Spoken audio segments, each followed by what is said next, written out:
Psst, psst. Kamusta mga pre? Wala pa kaming official na intro, pero salamat sa pagbisita sa Oronio Horror Stories. Dito natin i-share ang mga kwentong nakakapangilabot at nakakasyokot. Mag-subscribe na para lagi kang updated sa aming mga kwento. Huwag kakalimutang mag-like, mag-comment at mag-share. Tara, sabay-sabay nating tuklasin ang mga kababalaghan. Kaya ano pang hinihintay mo? Mag-subscribe ka na. Subscribe now. Nagtindigan ang balahibo ko sa buong katawan dahil sa binulong ni Manong Berting. Nakatanaw lang ako sa papalayong figura ng mag-ama nang marinig ko ang tawag ng aking tatay. Lumapit ako sa kanya. Nakakailang tawag na daw siya sa aking pangalan. Ang tagal ko daw na nakatunganga.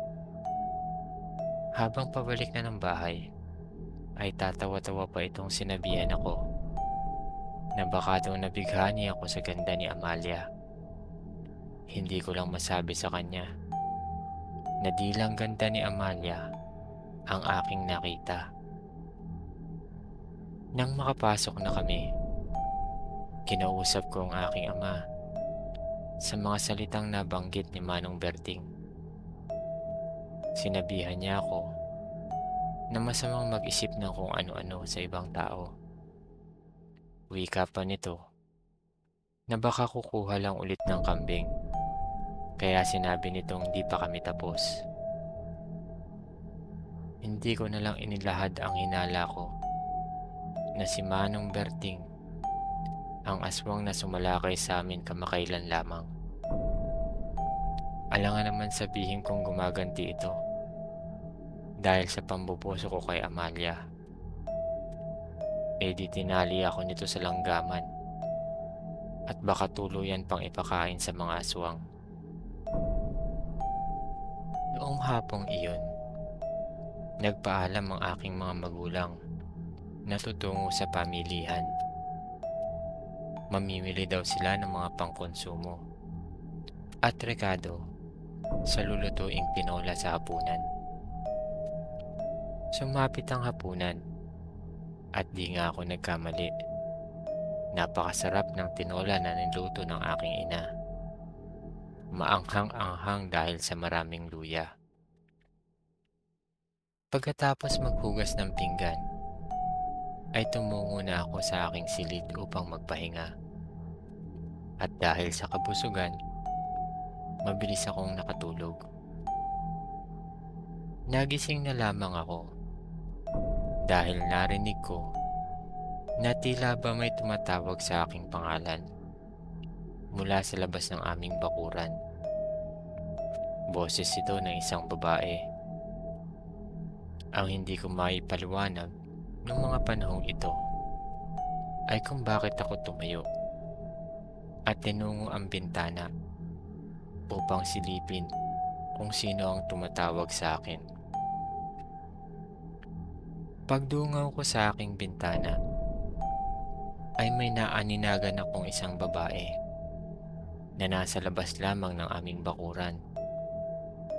Tila ba kumakaway at hinihikayat akong lumabas at lumapit sa kanya. Dali-dali naman akong lumabas ng aking silid. Nadulas pa nga ang isang paa ko sa huling baitang ng aming hagdanan, pero di ko na ito ininda. Dumaan ako sa kusina. Kakapa-kapa akong hinanap ang aming gasera. Naalala kong iniwan ko ito sa tabi ng kaserola ng tinola. Natagpuan ko naman ito. Binuksan ang gasera at tumungo na sa pintuan ng aming tahanan. Dala ang gasera. Lumabas ako ng aming tahanan at tumungo sa nakita kong babae kanina. Subalit wala na ito. Hindi ko na siya nakita. Nang naulinigan ko ulit ang tinig ng babaeng tumatawag sa aking pangalan sa di kalayuan. Sinundan ko ang tinig hanggang ilang saglit lamang ay tumambad na sa akin ang nagmamay-ari ng tinig na iyon. Amalia? Gulat na sambit ko. Nakalugay ang kanyang mahabang buhok. Nakasuot ng manipis na puting blusang hanggang tuhod. Napakaganda ng wangis nito sa liwanag ng kalahating buwan nung gabing iyon. Ngumiti ng pagkatamis-tamis si Amalia na tila ba nang aakit, kung kaya't umigkas ang alab ng damdamin ng katipunan. Akma ko na siyang yayakapin nang biglang nagbago ang kanyang ngiti. Dumoble ang laki ng kanyang mga labi at ngumisi. Nakita ko ang matutulis nitong mga ngipin na tila ba lahat ay pangil. Naglabasan ang may itim at mahabang balahibo nito sa braso, binti, mga paa. Namula rin ang kanyang mga mata, kasabay ng tila ba pagkabuhay ng mahaba nitong buhok. Napaatras at napasigaw ako sa takot sa tumambad sa aking harapan. Pasagod na sa akin ang aswang na si Amalia. Inihagis ko ang hawak kong gasera kay Amalia, ngunit mabilis niya itong nailagan. Kung kaya't kumaripas na lang ako ng takbo, pabalik sa aming tahanan. Ngunit bago pa ako makarating sa tarangkahan ng aming bakuran, ay nakarinig ako ng malalakas na pagaspas. At lumapag ang aswang na nakaharap namin nung nakaraan lamang. Nakaharang ito sa aking daraanan. Rinig ko ang tawa ng aswang na si Amalia sa likuran ko na unti-unting lumalapit. Habang tila ba nanonood lamang na nakangisi, ang aswang na nasa harapan ko, nawari ko'y si Manong Berting. Mukhang ipapaubaya nito sa kanyang anak ang pagtapos sa akin. Nakadampot ako ng iilang bato na kasing laki halos ng aking kamao. Hinarap ko ang paparating na si Amalia at pinagbabato ko ito. Nailagan niya ang unang 2 bato na ipinukol ko, pero sinuwerte ko sa pangatlo. Mukhang tinamaan ko siya sa isa sa mga mata nito. Napahinto ito sa paglapit sa akin at sinapo ang kaliwang mata nito. Nagpakawala rin siya ng malakas at nakakikilabot na ingay na siguro ay dahil sa sakit at galit na nadarama nito. Narinig ko rin ang malakas na pagaspas na galing sa likuran ko, kung kaya't mabilis kong inihagis kay Amalia ang mga natitira ko pang bato at tumakbo papasok sa aming bakuran. Tama nga ang tansya ko. Tinungo ni Manong Berting na nasa anyong aswang ang kanyang anak na si Amalia. Malapit na ako sa pintuan ng aming bahay. Ang bala ko ay kunin ang itak na nakasuksok lamang sa gilid malapit ng aming pintuan.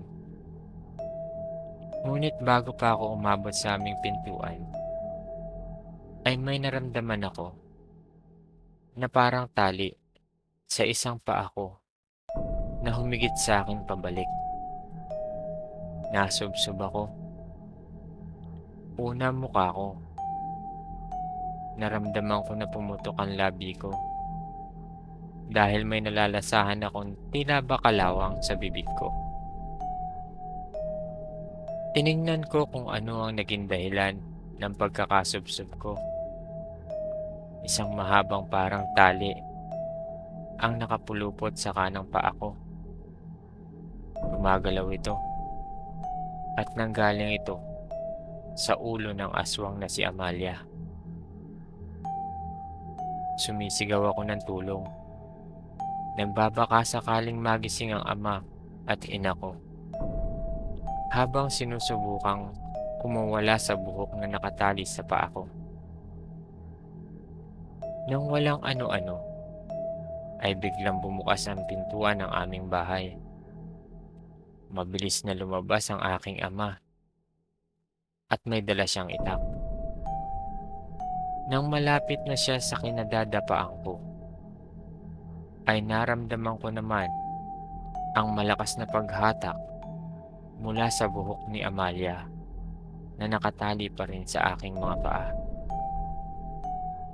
Nakaladkad ako ng ilang talampakan. Mabuti na lamang at nakahawak ako sa isang nakausling ugat ng isang puno. Napakalakas ng puwersa ng paghatak na ginagawa ni Amalia, pero mahigpit pa rin ang pagkakapit ko sa ugat na hawak ko. Ilang saglit lang ay narinig ko na ang aking ama na nasa tabi ko na at iniitak ang buhok ni Amalia na humihila sa aking mga paa. Pagkaputol nito ay nakarinig na naman kami ng atungal mula sa dalawang aswang na mabilis na lumalapit sa amin. Dali-dali akong itinayo ng aking ama at tumakbo papasok sa bukas naming pinto. Mabilis naming isinara ang pintuan ng aming bahay. Hinarang ang kahoy na ginagamit naming lock. Nakarinig kami ng malalakas na kalabog sa pinto namin. Napilit itong sinisira at binubuksan. Kala mo hinahampas ng malaking bato o martilyo. Nabutas ang isang parte ng aming pito. Kasing laki ito ng kamao. Nang dumating ang aking ina galing sa kusina, may hawak na kasirola na sa tingin ko ay mainit-init pa dahil may mga basahan pa ang mga hawakan nito. May isang malakas na kalabog muli ang narinig namin na nagpalaki ng butas. Kung kanina ay kasing laki lamang ito ng kamao, naging kasing laki na ito ng ulo. Nakita namin na umaatras ang buhok ni Amalia mula sa butas na to. Mukhang buhok niya ang ginagamit na pambutas ng pinto. Nasilayan din namin na papalapit na ang aswang na si Manong Berting. Malaki ang pagkakangisi nito. Nagkatinginan kaming pamilya at tinuro ng aking ama ang pinto. Sabay turo sa kasirolang hawak ng aking ina at sunod na tinuro ako.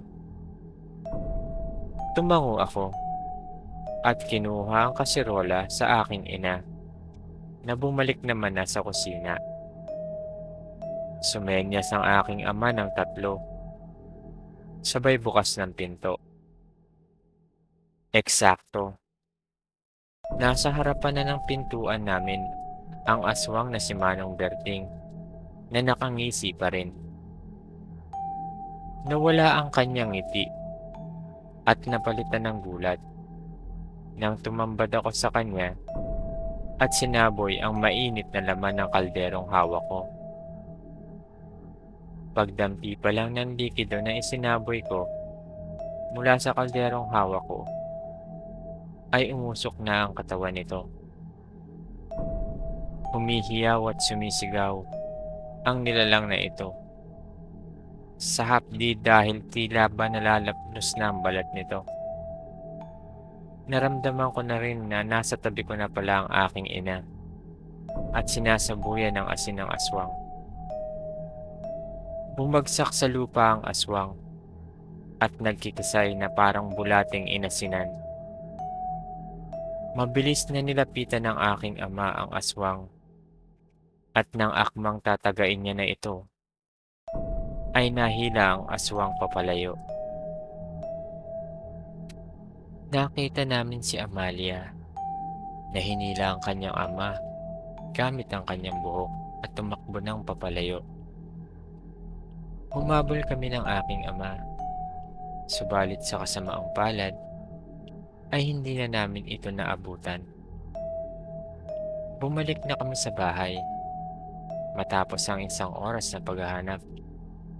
Sinalubong naman kami ng nanay ko sa may tarangkahan na may hawak na buntot pagi. Napaupo kami sa aming hapagkainan. Nagtimpla ng kape si nanay at iniabot sa aking ama. Pinaamin ako ng aking mga magulang sa mga nangyari kung bakit ako pinupuntirya na mag-amang aswang. Wala na akong magawa, kung kaya't inilahad ko na sa kanila ang tunay na nangyari. Binatukan ako ng aking ama at piningot naman ako ng aking ina, sabay hila sa aking patilya. Nalaman ko na naikwento na pala ng aking ama sa aking ina ang sinabi ni Manong Erning bago pa sila tumungo sa pamilihan. Sinadya pala talaga ng aking ina na tinola ang lutuin at damihan ng luya sa sabaw. Bumili na rin sila ng buntot pagi dahil masama daw ang kutob ng aking ina sa sinambit sa akin ni Manong Berting. Naalin po ngatan daw ang aking ina dahil sa pagkakadulas ko sa hagdan at ang ingay na nagawa ko nang munti ko ng matabig ang kasirola sa paghahanap ko ng gasera. Kung kaya't ginising niya ang aking ama upang tingnan kung anong nangyayari sa akin. Sumikat na ang araw nang matapos ang aming usapan. Nakahanap naman ang aking ama ng mga kahoy na pwedeng ipantapal sa butas ng aming pintuan. Kung kaya't inayos namin ito. At dahil na rin sa pagod at puyat, ay napagpasyahan na namin na matulog. Tanghali na nang naistorbo kami ng isang katok sa aming pintuan. Pinagbuksan ko naman ito at tumambad sa akin ang kumpare ng aking ama na si Mang Andres. Hinahanap niya si tatay, kaya't pinatuloy ko siya at tinawag ng aking ama. Nung dumating na ang aking ama, kasunod ang aking ina, ay tinanong ni Mang Andres kung alam na daw ba namin ang balita. Hindi pa, tugon ng aking mga magulang. May natagpuan daw na aswang sa kakahuyan. Nakita daw ito ng 2 mangangaso. Humihinga pa nga daw nung nilapitan nila ito. Parang naaagnas na daw ang aswang. Kasi may mga parte na ng katawan nito ang wala ng balat at kita na ang laman. Nung nalagutan na daw ng hininga ang aswang, ay unti-unting nagbago ang wangis at hitsura nito.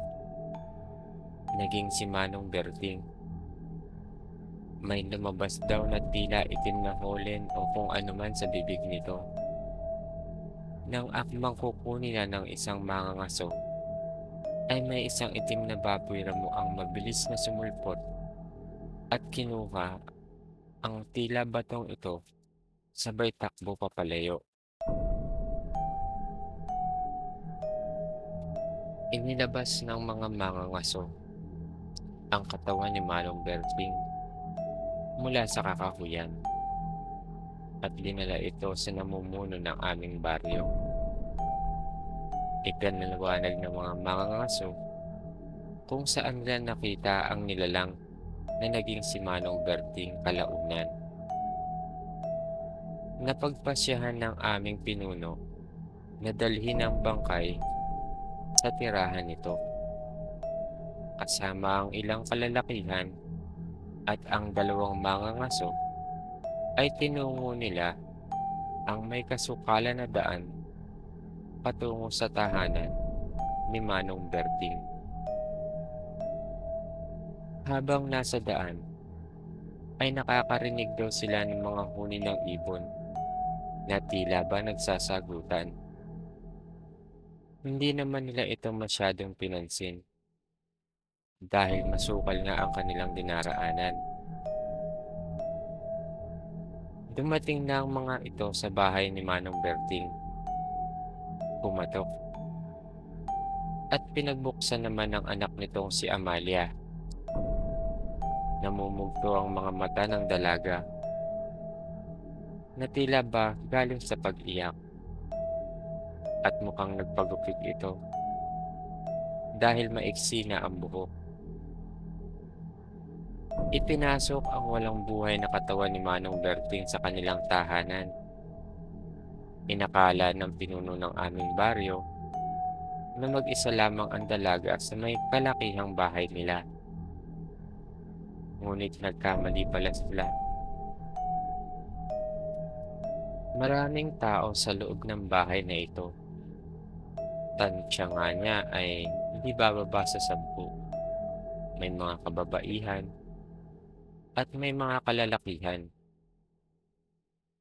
Akma na sanang tatanungin ng aming punong baryo si Amalia kung may kinalaman ba siya sa pagiging aswang ng kanyang ama. Nang may isang lalaki ang lumapit sa kanya na nagpakilalang kapatid ni Manong Berting. Nanlilisik daw at mapupula ang mga mata nito. Kung kaya't di na tinuloy ng aming punong baryo ang pagtatanong nito at dali-dali nang nagpaalam. Napailing na lang ang aking ama at napakamot sa ulo sa narinig na balitang ito.